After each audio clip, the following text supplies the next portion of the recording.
Okay, magandang umaga.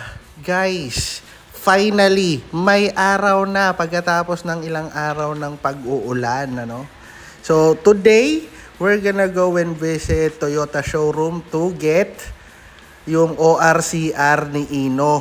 Kukunin na natin yung ORCR ni Ino, no? After 2 months ng processing. So, ganun siya katagal inabot, 2 months. Ngayon lang natin siya makukuha. So, eto na nga kami, nag-aalmusal na at nagpe-prepare para sa ating pagpunta sa Toyota showroom. See you in a bit!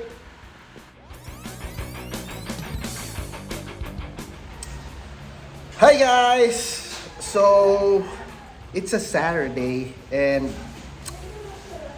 today we're gonna pick up the, what do you call that again? Kukunin namin ngayon yung ORCR ni Toyota Innova ni Ino. Pupunta kami sa Toyota showroom sa Dumaguete para kunin yung ORCR, and along the way we might drop by and grab some groceries na din. Right? So this is Papa E, ha? And snacks. What else?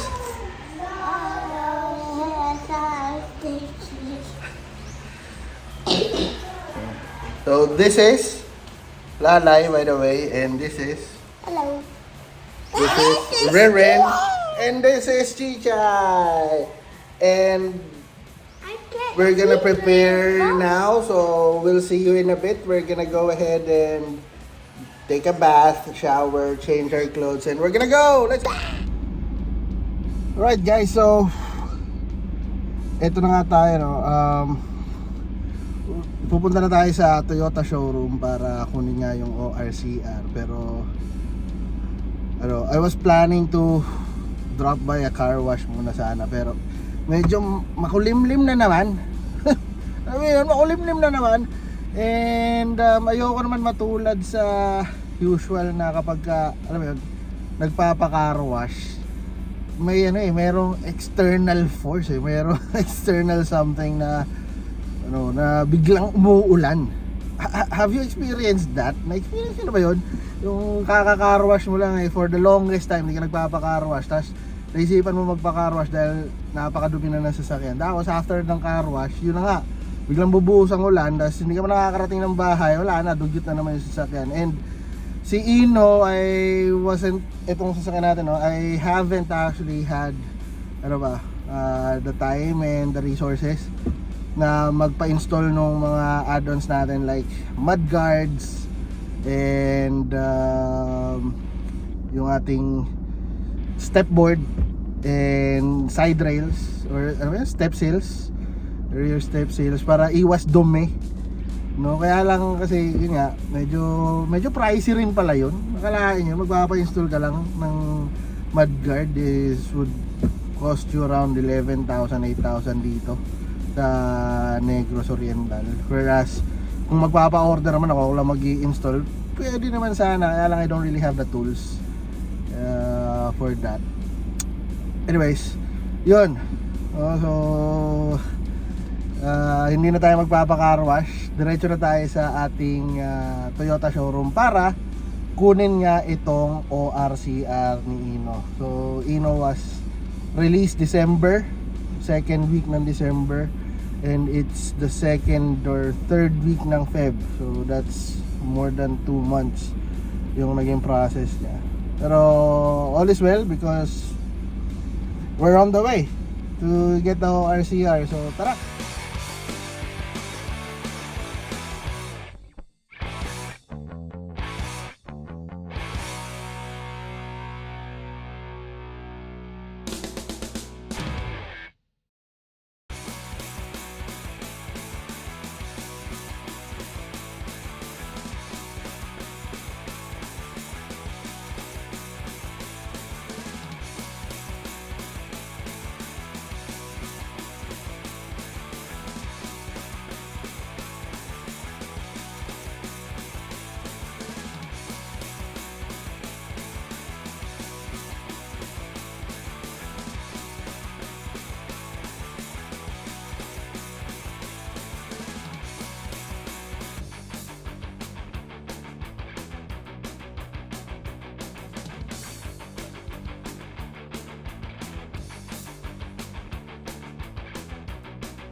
Init!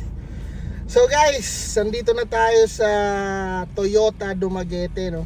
Actually, I already went in. Kinuha ko na yung ORCR. Ganito lang pala yan. So, photocopy na lang.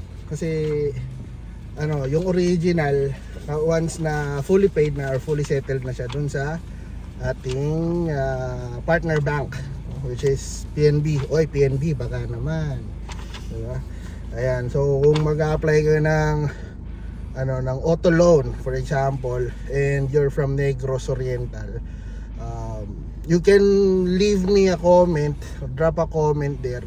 Pwede ko kayo i-refer dun sa sa contact natin sa PNB, no, for easier and faster transactions.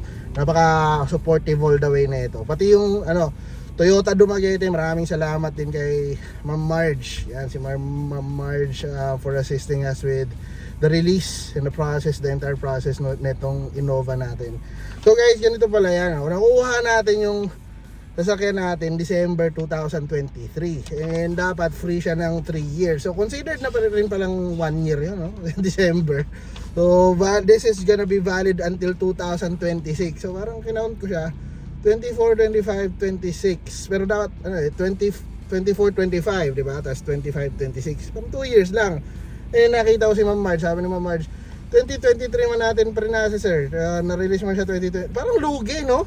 December 2023 na-release yung sasakyan, pero apparently na-process na siya October with all the documents and all that. So October 2023, October 23, 24, October 24 to 25, October 25 to 26. So 3 years siya yung validity niya. Tapos ang kagandahan pa, dahil nasa Pilipinas tayo, ang plate number natin, syempre papagawa tayo ng temporary plate. Ayan. Tapos hintayin na lang tayo ng tawag kung kailan daw marirelease ulit yung original. That's definitely after ng full payment. And kung meron ng plate number original from LTO. LTO, baka naman, di ba? Dami nating sponsor na makukuha na ito. Well anyways, tapos na tayo sa ating business.